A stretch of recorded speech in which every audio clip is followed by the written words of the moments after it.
সেই উম্মত আমার উম্মত থাকবে না। সেটা কি? যে উম্মত মিথ্যে বলবে সে উম্মত আমার উম্মত হতে পারে না। ঠিক কিনা বলেন?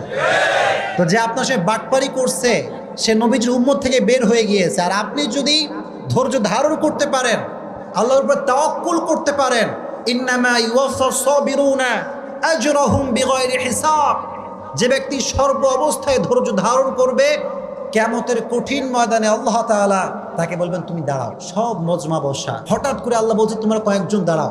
তারা ভয় পেয়ে যাবে, আল্লাহ আমাদেরকে সবার মাঝে এক্সেপশনাল কেন তারা করাচ্ছে? আল্লাহ বলবে তোমরা যদি ধৈর্য ধারণ করেছো আজকে বিনা হিসেবে জান্নাত চলে যাবে। এত আস্তে সুবহানাল্লাহ পড়ে কেন রে? আর একটু জোরে পড়েন সুবহানাল্লাহ। তাহলে কেউ আপনার ঠকাইলে আপনি ঠকছেন না জিতছেন? Number 1 advice. নাম্বার 2 অ্যাডভাইস হচ্ছে যখনই ঠকবেন কষ্ট পাবেন আগেই পড়বেন আলহামদুলিল্লাহ। এত আস্তে কেন? জোরে